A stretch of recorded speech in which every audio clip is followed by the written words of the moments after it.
Today we're talking about coaching, both what it's like to be a coach, a life coach in this case, and how you go about planning your coaching, who it is you want to coach, how you frame all of that, so kind of the logistics, the structure of it, but also some behind-the-scenes look at the entrepreneurial side of being a coach and building a business around that. What does that look like? What's the mindset? And when do you get to that point of leaving your current job, your career, and going full-time into coaching? And we have a great guest to share their experience with us about all of that. Dawn Wilson is my guest today. She is a life coach based out of the San Francisco Bay area, and she shares her perspective on life coaching, on guiding people on their spiritual journey through major life changes, transformations, and really just trying to help people become more in touch with themselves, I think, and live in the moment, and being the guide for them along that journey. It's wonderful stuff. But of course, again, it's about how does she take that and also build a business that works for her as a multipotentialite, someone with all kinds of different interests, who does not want to have to choose a lane, has never really done that in her whole life, and now moving forward into becoming a coach full time. So how does a multipotentialite coach build a business that works for them and also helps and serves the people who need that help, who need her support and coaching? Great conversation today. Let's dive in. Okay, welcome back, everybody. This is the Multipod. I'm joined by a new friend, Dawn Wilson. Thanks for being here. Thank you for having me, Ted. Yeah, it's exciting. This comes back to the wonder of the Puttyverse, which, of course, this podcast has its roots in the Puttyverse. And we're still quite connected. We have lots of friends and lots of people, of course, who watch from there. So Dawn and I met not that long ago, like less than a couple of weeks ago or something now. Yeah. And I was like, yeah, we were chatting about podcasting for one thing, but I said, hey, we'd love to hear your story. We always love to get to know people and share with the audience here. So that's why we're here. Now we're going to kind of revolve a bit around coaching and spirituality and entrepreneurship. A number of things, and we'll kind of see where that leads us. But, of course, the starting point is, well, where are you talking to us from today? So I'm from San Francisco Bay Area, so okay. That's where you're talking, Oakland specifically. Yeah, nice. Yes. Have you been there most of your life, for all your life? Born in San Francisco. Yeah. And raised between San Francisco, Marin County, which is right across the Golden Gate Bridge, and with a little bit of Los Angeles mixed in. So okay.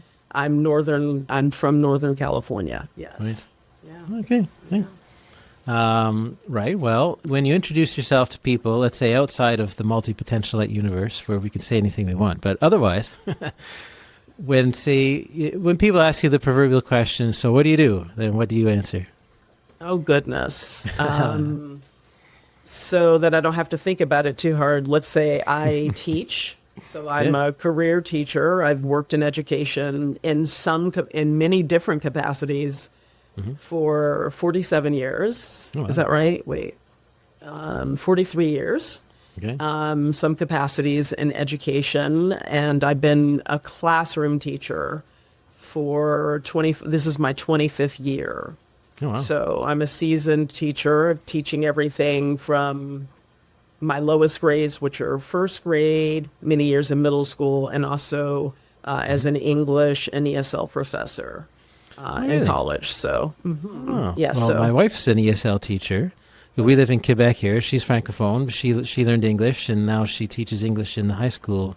Lovely. In high schools in the public system, yeah. So, yes, lovely. Yeah, I can relate. So I say that I'm a seasoned teacher, but I'm going from employee to entrepreneur. So I'm also a coach and a budding mindfulness teacher. And so, yes, I'm bringing that multipod. Yeah. It's really the multipod in me, right, that has all of these interests, and then figuring out how to bring them into the entrepreneurial space. Yeah. Okay. Good. Yeah. Well, this will be popular, I'm sure.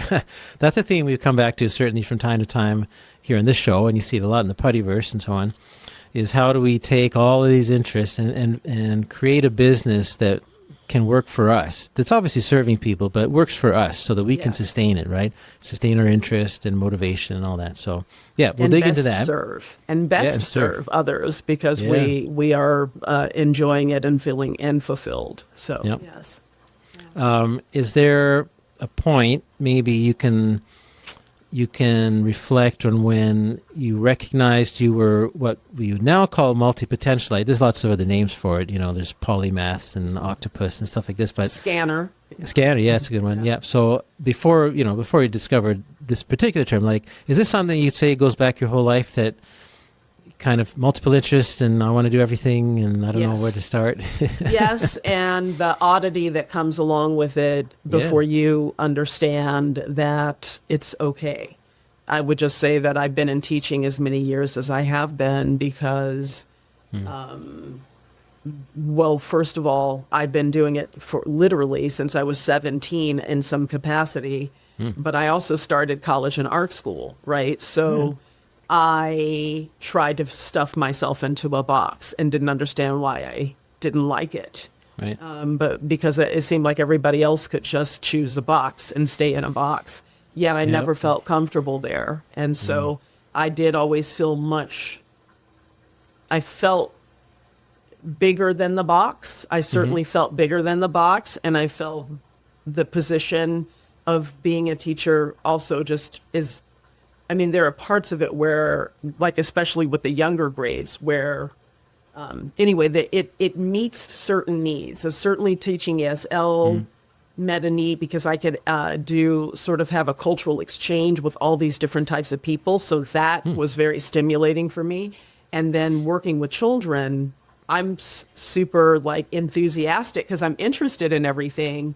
And if you're interested in everything, they're interested in everything. So there's like an energetic match. Yeah. But the position itself did not meet all my needs because as we were talking before about it being entrepreneurial, having all of these interests, I was stuffed in the box, but the box couldn't contain me. So that comes back to the, I didn't understand it about myself because I didn't see other people like that. I thought there was something wrong with me. And then I came across something some years ago where there's a personality out in the world, and she was saying, just people will say pick a lane, and I'm not a pick a lane kind of person. And that stuck with me. That really resonated with me. I was like, I'm not a pick a lane kind of person. I'm a writer, but one genre, it doesn't meet the need. So in all of these ways, it was there, but I didn't understand it nor really accept it about myself because I thought I'm an oddity. Yeah, it's a big step is accepting it in ourselves. Yeah. Did you encounter, friction in relationships and things, and people around you pushing you to pick the one thing? We often get that. It's like, well, why are you always changing jobs and careers and stuff? And Did you have a lot of that friction? So just a little bit of a backstory about how I would deal with something like this is I went to 10 different schools. Okay. That sounds about right. I went to 10 different schools between Marin, San Francisco, and Los Angeles, and my mother was an actress, and so there was a lot of moving around. So I went to all these different schools, so I really know how to navigate space, which is a real blessing, and also a way of in some ways, keeping the real you over here in the back, private, so that you can navigate the space safely. And so it has come up for me, definitely. And also I keep it to myself in a way because it's sort of like I had kept it to myself. Right. And also, there's a story behind that, but it's easier to be by myself because I can then be the full me. And I just find that sometimes there's not a lot of relating. People can't really relate to it or understand it, right? Yeah. I could talk about anything with people. So that part means that I can relate to people on so many different levels. But when it comes to my world, I feel like it's harder for people to be able to relate to the multipod over here. It's more like, come over here and meet me. Can you talk about politics? Yes, but the world's so huge. I don't want to talk about politics the whole time. Sure. Let's talk about music. Let's talk about travel. Let's talk about art, spirituality, my favorite, right? And so I just feel like in some ways I enjoy my own company, but I'd like to be in one of the beautiful things about the multipod community or puttyverse or a putty-like community is that there's people like you. So yes, there's not a lot of, I feel like there's not a lot of people can relate to me. Yeah. Well, you're in the right place now. That's great. It's such a common theme. You know, if anything, it almost defines it more than anything is that when we meet other multipotentialites, either online or ideally even in person, you don't have to explain it. They just get it. And it's such a relief. And it is a relief. And you'd have to know it to know the relief that it is, right? You have to know how that feels, what it means. Yeah. Yeah. I as I was, before I came across Barbara Scher's work and that scanner, because definitely when I read that, I was like, that's me, I thought multivert, which is different, right? Because I heard that and I was like, that's getting close. You know what I mean? Like, that sounds like it. But a multivert's different. And whereas they have expertise in different things. So they like choose something and they have like, not that I don't have expertise or we don't have expertise in anything, but they have like they still like choose paths, right? And I choose paths too, but we choose paths too, but it is different than a multipod or multipotentialite or scanner. So Interesting. Well, I'm curious about your entrepreneurial path here. Is it something that's been there throughout your life, or is it a more recent thing that's kind of emerged, I guess? If I wasn't so safe or not safe and miserable in my career, not understanding this aspect of myself, I would have ventured into it. But it was unknown.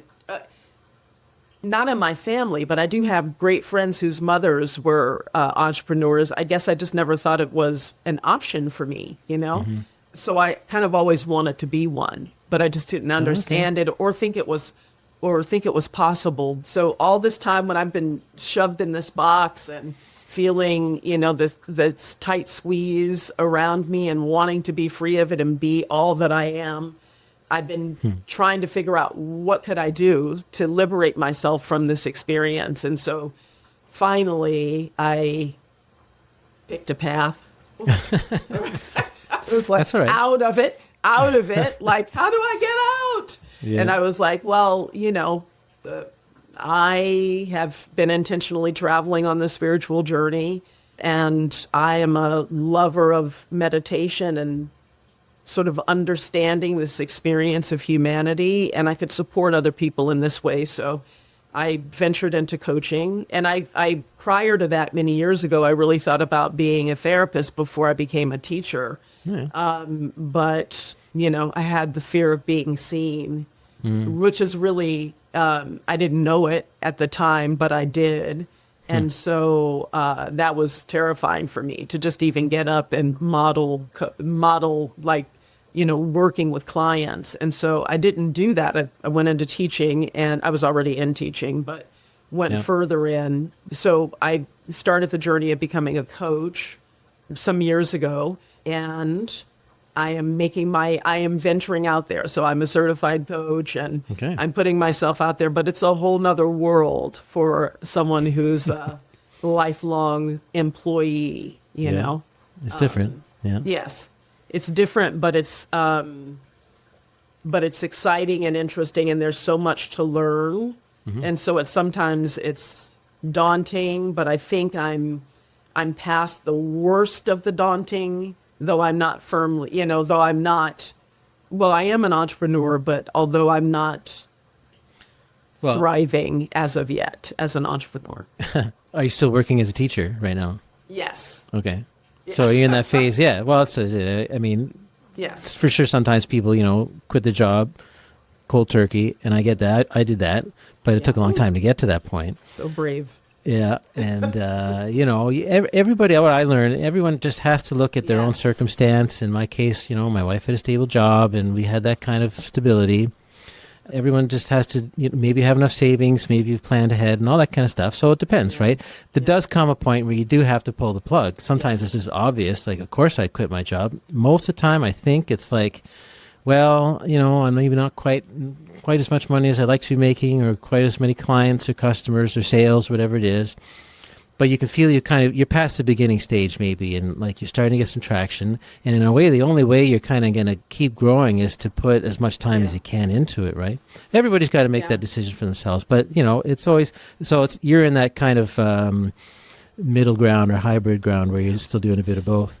Well, yeah, because what I did is we have this special program in California that is called the Willie Brown program, and I can do a reduced percentage of my full-time position. So I jumped without, all things in place for sure, and went 50%.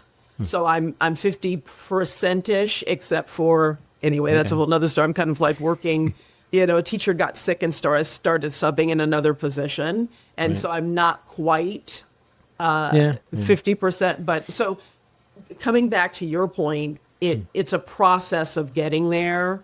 And, I think one of the biggest things about being a new entrepreneur and then is how to market yourself, right? Is getting yourself out there so that people know what you're doing. And that's a whole journey unto itself, for sure. Yeah, that takes time. Mm-hmm. Yes. Well, tell us then, what kind of people do you want to work with? What kind of people do you want to coach? Who are you looking for? I think the group that I would be the most beneficial to, that I could serve the best, would be people who are spiritually curious or on the spiritual journey. Because there are certain aspects to really venturing into the spiritual journey that are particular to this, right? Yep. So there's a lot of, just kind of like what we're talking about, even with multipods, there's a certain level of isolation, a certain level of understanding yourself. There's a certain level of curiosity. Like this, it makes sense even as this multipod to be someone who's so spiritually curious or on the journey, because it's all about curiosity. And I say I'm insatiably curious, and I am. Nice. And so it would, of course, for me, it would extend to like, who am I? The question, that's the question, I say the question that rode in on this life with me is, who am I? So it's the question that felt like a haunting at a time, because I was like, why won't this question go away? You can answer it once. Isn't that good enough? And it's like, and we know it's not, because who we are is not only developing, but also being revealed to us. Yeah, and so I feel like, people who, again, there's like this understanding of life and who we are and how to navigate it and what's real and what's not real. And all of these aspects that make life a much deeper experience for us. So people who are seeking something more than a surface. Well, okay, that sounds. I don't want this to sound any kind of way. People who are seeking more and are looking in the way of spirituality, right? And they want to go deeper, because deep is probably, people's experience of deep is their experience of deep. But people who are looking for more as it relates to, who am I? What is this experience of humanity? What is this experience of being a human, a spiritual being having a human experience? What's real, what's not real? What is my relationship to my thoughts? Just because I think it doesn't make it true in a world where that is, in particular for us, very chaotic and feels very tumultuous. And how do I maintain a level of peace within myself, regardless of what's happening around me? So how do you guide people through that process then, especially with your coaching? Like, do you have structured programs? And kind of thing? Or like, how do you approach taking on somebody new, let's say you've just met, who's interested in this? Everyone's got their own story and what they want to get out of it, but, do you have a philosophy maybe that goes towards how you do your coaching? That's a great question. And so what I truly believe is with everything that we said, oftentimes people look outside to gurus and teachers, spiritual teachers. And while I have certainly been exposed to a lot of teachers, living in the Bay Area, I have access to so much. And it's one of the beautiful aspects of being here. And so I've exposed myself to lots of different teachings around like non-duality or Advaita, Vedanta.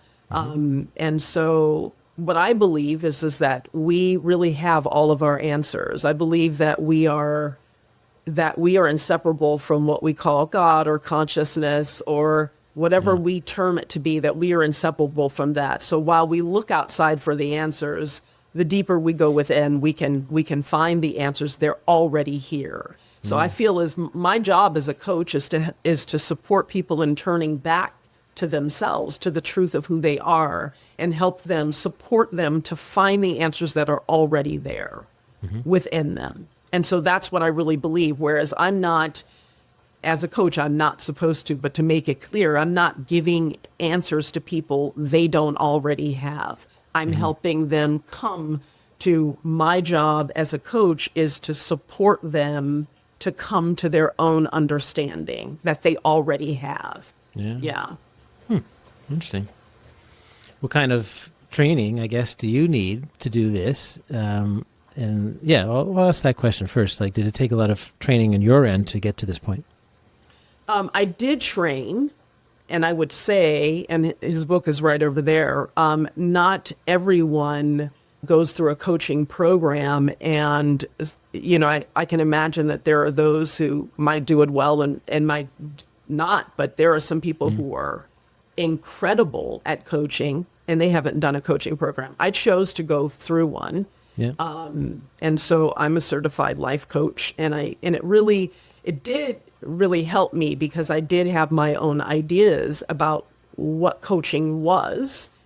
And I also didn't see that I would do the things that would get in the way of someone coming to their own understanding, because advice is one thing. You can give advice, and we do give advice to friends and loved ones, but it's from our own perspective. It's from our own life experience, our limitations, like everything that we give advice. And though it's well-meaning, people, unless we really come to it on our own, it sort of comes and goes. So understanding what coaching is, and then of course, the only way I could really do it is because I had my reservations and I chose a specific coaching program.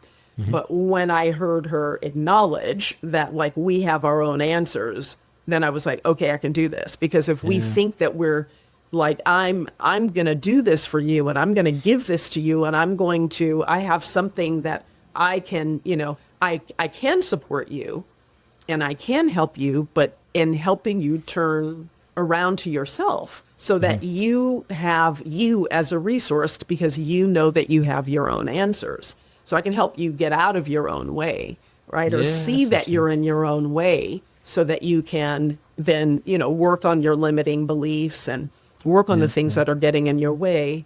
So yes, training, for me, I chose to do training, and it was, I don't regret it. It was a good idea. And the training continues, and the training continues in other ways, for sure. Yeah, for sure. I mean, same with coaches. Coaches are lifelong learners too. Absolutely. Yeah. And applying what they learn. I mean, is there any particular, I don't know, demographic or age person that you try to look for to work with, at a particular stage in life maybe, or anything like that? That's all. Okay. So there's my answer, and then there's the answer that, when you're a coach and you're looking at how to market yourself and looking into lots of different business models about how to do it, then you're told, pick your group, so that people know how to find you. And I get that, so that people know, but, as we're having a conversation, I will just say how I really feel about that. I was having a conversation with someone very close to me this morning, unintentional, because I don't usually do morning phone calls, but they needed support. And so we had a conversation.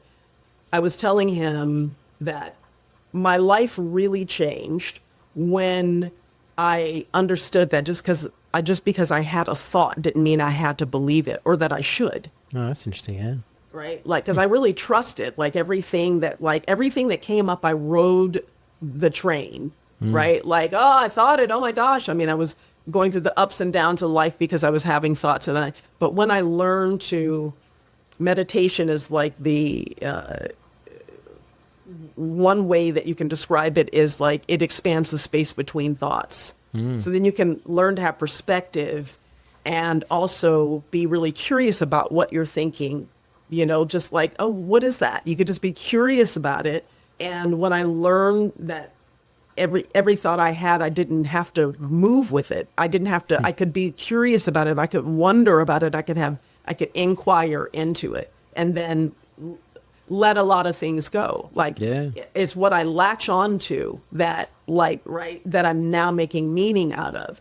So if young people, coming back to this demographic, younger people, the younger you can, if you understood that, it would it would change the trajectory, I think, of life. If you understood that you can have thoughts, but you don't have to run with them. You could that's just one of the things, right? Sure. That I think would really make a difference. So I think, and I also see young people, these newer generations, starting with the millennial Generation Z and those younger generations, is that they're real paradigm shifters in the world. I truly believe we're not going to go back. We're not going to be the hippies of the 60s and then my parents. So not everybody did this. So I'm not trying to insult anyone. And then we revert back to status quo. I really believe we're in the middle of a paradigm shift and that these are going to usher it in. So I want to be supportive, I want to be supportive of young people. And then when women and people, maybe, I know women in particular, when we reach middle age, around the late 30s and beyond, we start to open up in a different way because now we start to question everything. It's we start to question, am I satisfied? Is there more to life? Where am I in this? Okay. We start to question things, and I think it provides. It's a midlife blossoming, and I like that. Yeah, it's a midlife blossoming. It can be, and so I also think that it would be a really opportune to be able to work with women in this place of this opening that I could be really supportive. And maybe when it comes down to choosing a demographic, I'm not sure. I'm in a great place as a teacher, so to speak, but I have a specific job. Yeah. I would be great to work with them. I'm not sure how I would do that with the younger people, and they also listen to each other. But with people who are my demographic or, late 30s and on, when we're going through this major life blossoming, is also a great demographic for me to work with. So, yeah, interesting. Yeah. Well, my sense is at the end of the day, people will want to work with you for who you are and the things you say, the things you believe in, and, the values that you put out there. So whatever their background happens to be, wherever they are in the world and that kind of thing, they would choose to work with you as opposed to, and maybe you can kind of spin that back then into your marketing in a sense, this is who I am and this is what I believe in and that kind of thing. And that could appeal to anybody. So whereas the quote unquote standard marketers, you gotta pick a thing and pick a demographic or a box, right? Yeah. I think it's you can have whatever we consider multiple boxes or people from kind of framing in a different way, right? And get to that point where people are really excited to work with you for who you are. You're an individual. We're all individuals. You're a specific. There's only one of you in the world, right? And you're the one they want to work with. So I find that exciting to think about, who you can connect Yes. with as you Yes. get those thoughts out there, right? And Yes. that persona maybe. Yes.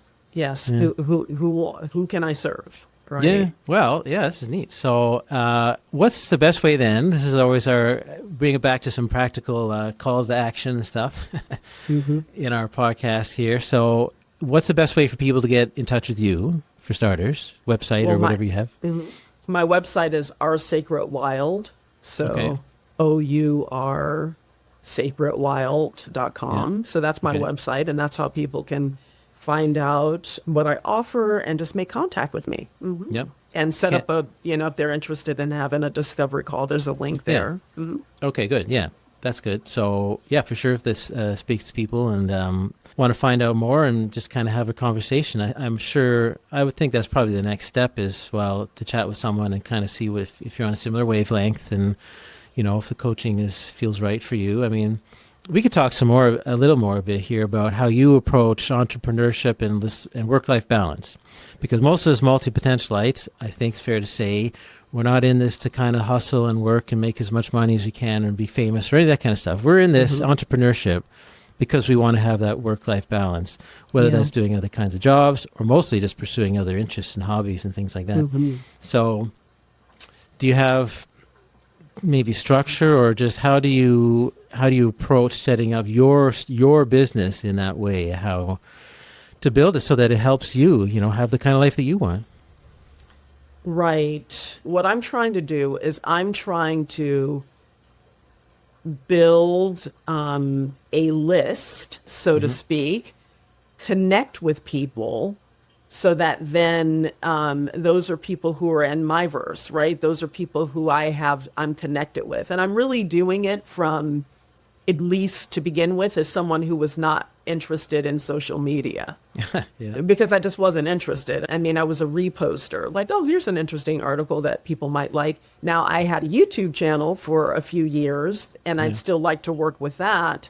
But I did that because it was something I had been working on for some time, and I just needed to put it out there. I wasn't concerned about likes or a following. I just needed to put it out there, like it, So that's where I am, is visibility, the visibility aspect, and then using my talents, like I'm a writer, to put myself out there with a blog. Like I have a new blog, and that's projectliberate.com. It's a brand new blog, but it's, quite honestly, I'm trying to figure that out. Again, it comes back to I'm trying to figure out how I can take these interests that I have, and I do have many, and make them profitable. So, my ideal thing would be to have a couple of products, because I have a couple of things that I'm interested in and that I've developed. I have The Art of Shift, a small little digital book or ebook, which is all about the art of change. And I have T-shirts. So I'd like to have my products out there working so that I don't want to have all my eggs in one basket. I love coaching, but I do want all of the things that I'm doing, creating streams of income so that I don't have all the pressure on one thing. That's good. I really want to be able to work with, coming back to marketing, I really want to be able to work with people. I'm glad we have this conversation about, like, who do I feel like I could best serve? Yeah. Because those are the people I want to serve. I'm going to be a mindfulness teacher. I really would like to do that, but I don't want any one of those things to be all my eggs in that basket. I want to do those things because I love to do those things. That's great. So I don't know if I answered that question. Well, I can see it, and that makes perhaps looking to the future, and you have a coaching business, which at any one moment may have whatever it is, 4 or 6 people or something that you coach. Yes. But, that would free up some more of your time, because it probably wouldn't be a full-time thing as a result, and that's by design. That's where it comes back to the intentionality of it. Absolutely. So even if you could, maybe there'd be enough demand, and you'd kind of have to cross that bridge, when you come to it. If there's really a lot of demand, then, well, maybe take on a couple more. I know for most multi-potentialites, it's like, I'll take on a couple more clients, but there has to be some kind of endpoint, maybe it's a seasonal thing or a short-term thing. So that, I can kind of push a bit for a little short while, but I do not want to do that indefinitely, that kind of thing. Yeah. So somewhat a demand, but just to envisioning that life, that balance between, you have some coaching clients, of course, and then some other projects that you work on and things you can sell for sure, or the services maybe that you offer, right? And all of that comes into a multi-potentialite business, whether it's under one umbrella or like different things here or there, whatever makes sense. But that's how we tend to find a lot of the balance. And whereas someone who doesn't get it would say, why on earth are you making things so complicated? Right. Why don't you just do the opposite. Yeah, absolutely. No, absolutely. That gives us energy. I love hopping from one project to another. That's why I love the podcasting, because although the skills are similar, every project's different topics, different subjects, of course, different people you work with and different relationships. Like, I love that variety. So yes, that variety. Yes, I'd like to kind of piggybacking off of that, love to have like a few clients that are one-on-one and to have like a coaching, what do they call it? Like, it's sort of a coaching group. Yeah. So I have a group of people, like, for instance, I have this offering, The Art of Shift, and to have a small program around that where I have participants and I'm doing some one-on-one, but I'm doing group coaching and then sort of some in-between work in between the sessions. And then I have a few one-on-one clients, and then I have my other projects. So I feel like I could spread the love that way. I could have a few, so nice. That's part of the vision. I mean, I want to be location flexible. I want to be location flexible because I have some of my projects involve travel. So, oh, nice. Oh, we could do a whole other episode about that. Yes, we could. So, yeah. Mm-hmm. Cool. Well, I'm really excited to hear how this year goes. I mean, maybe we'll wrap up on this then. Like, are you the type of person that would set kind of goals, trajectories, for the year ahead? Or how do you approach that kind of benchmarks or deadlines, stuff like that? I am envisioning what I want to see happen in the next 6 months. And in terms of, I truly believe that we create our reality. The one that we experience is the one that we've created. And so I envision that I have exceeded my yearly full-time teaching income. And I'm working steadily on my projects, and then we'll see how that happens. So, yes, I'm working this is a beautiful, thank you for the opportunity to be visible. And, I will have, coach some coaching clients, and also working to establish my other streams, like my other products and projects. So that's how I do it. And then I just have my inspired action steps along the way to accomplish that. Okay. Nice. Good. Well, keep us updated. We'll follow your progress. And fundamental thing, everyone listening, everyone watching, is if anything that Dawn shared here speaks with you, do reach out. And this always comes back to, we really encourage, more than just, a quick comment or the likes and shares. Like, reach out, write a letter, write an email, write something meaningful, direct message, right? And make that connection. And that's how we make some progress and see where things go. So, I wish you all the best, and we'll keep in touch. Okay. All right. Thank you. Awesome. Thanks. So, oursacredwild.com is the website. We'll have it in the links here, of course. Go check it out. It's a beautiful site here. It really puts a nice presentation of Dawn's offers, her services, and her philosophy, her mindset, the spirituality, and the values that are behind what she does. It's very well laid out here and presented, getting right into the types of details like the one-on-one coaching, personalized guidance, a holistic approach, compassionate listening. And I like this, eco-coaching, nature-infused coaching, she calls it, whether that's physical and mental wellness, mindful exploration, personalized sessions, whether indoors or outdoors, in particular, stress relief, flexible locations. It's really neat. Lots of good stuff here. So do check it out. And I got to say, she's very well positioned here with a strong foundation to get herself out there, to get her message out there, make those connections, and find some people to help. There's a book your free discovery call button here on the website, so check that out as well. And as always, this is the Multipod. I encourage you to reach out and make connection, send a message, write a meaningful email, and connect with the guest. If there's anything today that really resonated with you and makes you want to follow up, learn more, and have that conversation, break the ice, I encourage you to do so. So check out Dawn's website, and I'm more than happy to support her and the work that she's doing. We look forward to hearing more about how this year goes for her. And our next episode coming up in a couple of weeks is with two friends of the podcast. They have both been on the Multipod before, separately in individual episodes. They have now joined forces to start their own podcast. You might be starting to think already who it is that I'm talking about, but I'm really excited for this one because we get to talk about the backstory of this new podcast, what brought them to creating it, something that had been in the works for a long, long time, and it's wonderful to see it see the light of day now.